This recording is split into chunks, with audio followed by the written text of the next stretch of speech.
Today we are talking about the basics of formatting your book. We're not doing a book formatting step-by-step tutorial video. We're going to be doing something a little more basic than that. We're going to be talking specifically about what type of content should be inside your book. Because there's a lot more in the books that you purchase than just the book itself. Once you pick up a book off of your shelf, you may notice there's a few more extra pages that you maybe haven't thought of yet. So we're going to be talking about what you should be putting inside your book. I'm going to be giving you some tips along the way, and of course I'll be showing you some resources to going more in depth about book formatting if you want to learn more about it. My name is Mandi Lynn. I make weekly videos on the business of being an author, so if that sounds like something you're interested in, make sure to subscribe and hit the bell notification icon so you never miss a new upload.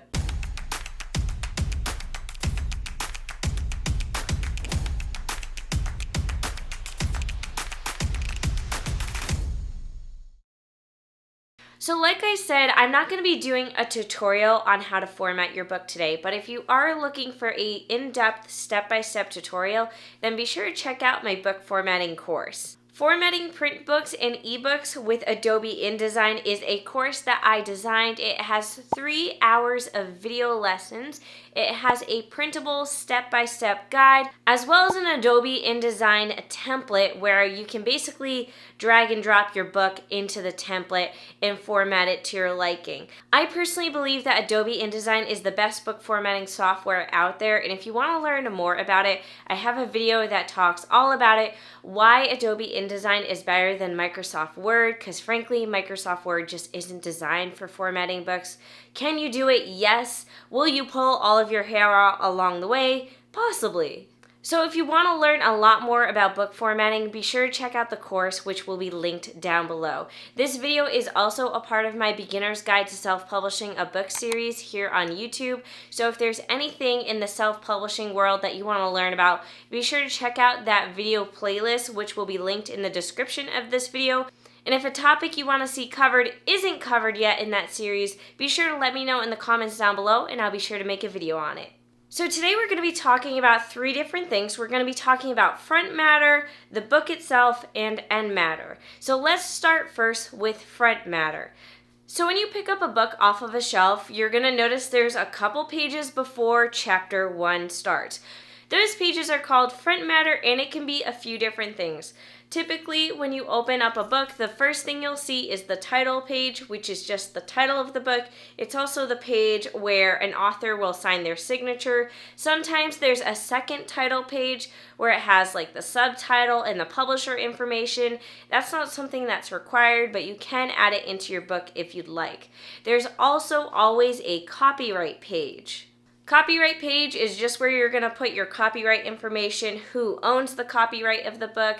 You're going to put disclaimers like this is a fictional book, any similarities is coincidental, blah, blah, blah. You might want to put your author website. You might also want to put your contact info if someone needs to ask you a question about the copyright of the book, or for some other reason they may want to reach out to you. Sometimes the copyright page is a spot where authors will put who designed the book cover or who formatted the book, just to give them credit for their work. I don't want to go too much into copyright today, but if you have more questions on the copyright page and how to file for copyright, and if you need to file for copyright, let me know in the comments down below, and I will make sure to make that another video.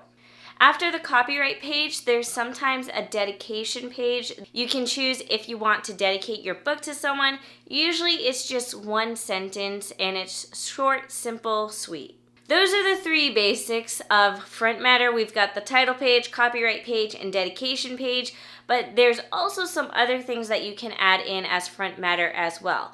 One of those things is a map. If your book is a fantasy book, or if your book just has references to a map, you can either design a map yourself, or you can hire someone to design a map, and you can put that as a page in your book.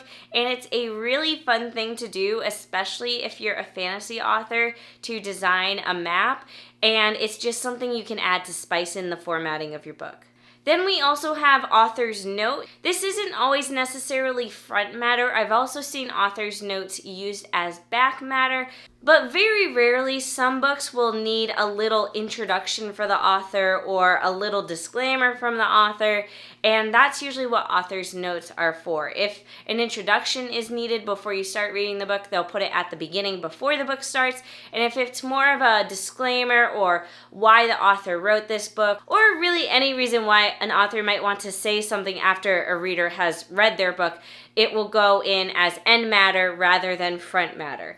Lastly, you can also have a table of contents as your front matter. You don't see table of contents a lot in fiction books, but you definitely see them a lot in nonfiction books because oftentimes a reader may want to jump to a particular chapter if it's a nonfiction and they want to learn about something in that chapter in particular.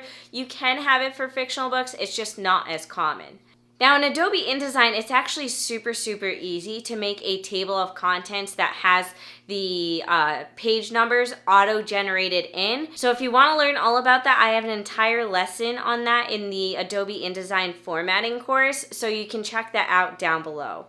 Those are some of the typical things you see as front matter. It's certainly not a cut and dry list of what you can have as front matter. There's other things that you can add in, or maybe you don't have all of these things as front matter for your book, but it's just a starting place.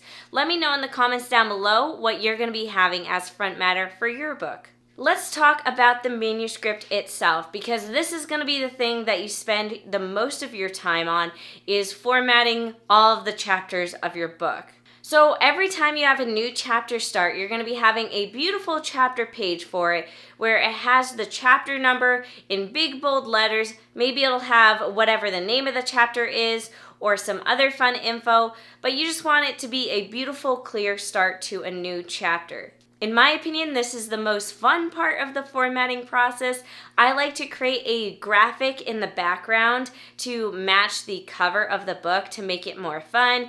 And I usually use a more fun font for the chapter header as well, just to spice things up a bit. What's important about formatting the start of a new chapter, though, is not to have any headers. Now, we'll talk more about headers later on, but headers are just when we have the author in the book title at the top of the page. Now, obviously, especially if you have beautiful art going on in the background at the start of your chapter, you aren't going to want to have a header. So in Microsoft Word, it can actually be pretty difficult to remove headers while still keeping headers throughout the rest of your document. It's something that's super easy to do in Adobe InDesign, but just be mindful that this is something you're going to want to do, is make sure that you don't have any headers on that page. Now you can also remove footers from the page as well to make it look super clean. This is what I personally do with fiction books. However, with non-fiction books, I tend to leave the footers in. And in this case, the footers are page numbers. So obviously for a fictional book, we don't really care what page the chapter starts on because we're reading it from start to finish. But for a nonfiction book, I like to make sure that we keep those footers in with the page numbers. So if someone is using the table of contents at the beginning of the book, they can easily find the page number at the start of each chapter. So besides formatting the start of a chapter, you obviously still have to format the whole rest of the book. So like I mentioned earlier, you want to have headers and footers throughout your entire book besides the chapter pages where the new chapter starts. Headers can differ a little bit. Typically, it is author name on one side and the book title on the other side. I've also seen it specifically with nonfiction where it's author name on one side and then chapter title on the other side, because again, nonfiction books, you want to be able to jump from content to content easily and be able to easily identify what chapter you're reading in, because it is nonfiction and each chapter will have specific content. So you may want to customize your page headers that way by, instead of doing the title of the book, to do the title of the chapter. Then you have your footers, which are your page numbers. That's pretty straightforward and it's pretty simple. And then the last type of formatting you want to do throughout the entire manuscript is to fix any orphans and widows. Orphans and widows are basically when you have one word all by itself on a line or one word all by itself on the next page. It's a bit of an older style of formatting, but it's something you can still choose to do, and it's more stylistic and it looks better if you remove it when there's just one word dangling all by itself on a line. So if you want to learn specifically how to fix that issue and how to do more monotonous, tedious formatting updates to your manuscript, again, be sure to check out my book formatting course. Besides that, when it comes to formatting the entire manuscript, you just want it to look clean and professional. Keep it simple, don't do anything fancy, and most importantly, make it readable. Sometimes I like to print out test pages to make sure the font size is okay and that the line spacing is good. But again, in my formatting course, I have a sort of template that I personally always work off of, where I always use about the same font and about the same spacing, and it's a sizing that I find works really well. All right, let's talk about end matter now. So end matter is everything that comes at the end of your book. So you've written the end, and sometimes books do just end and there's just a blank page. Other times, there's additional content. Like I mentioned earlier, sometimes that content can be a note from the author. Other times, that content can be a reminder to review the book. If you're an indie author or really any author, this is super important to do because many times readers will read a book, love the book, and it will never even occur to them to review the book. So I like to add in immediately at the end of a book a reminder to review and how to review it. Sometimes I'll also add a call to action, and that call to action can be many different things. A call to action could be, again, a reminder to review the book. The call to action could be to read the next book in a series, or the call to action can be to sign up for your author newsletter so they know when the next book in the series releases. There's a bunch of different call to actions that you can do, and you can do all of them, but my advice is to do one, maybe two. It's very tempting to do multiple calls to action, but when you have multiple calls to action, oftentimes you overwhelm the reader and then they don't do any of it. So if you want to pick the one that you feel is the most important, do that one and put as much effort into it as you can to make it pretty and to make the call to action for the reader as easy as possible. Lately, I've been having a lot of fun with QR codes where I add in QR codes to my book. And this is specific to the print edition, so I'll put a QR code where if someone's physically reading the book, they can just take their phone, scan the QR code, and it'll bring them to the Amazon page to buy the next book in the series. I find that's a super simple, easy way to add a call to action to your book. Then for ebooks, you can add in hyperlinks so they're reading the ebook on their e-reader and they can literally click it and it opens up a new link in their browser. Another thing you can add as end matter in your book is you can add in a sneak peek into the next book.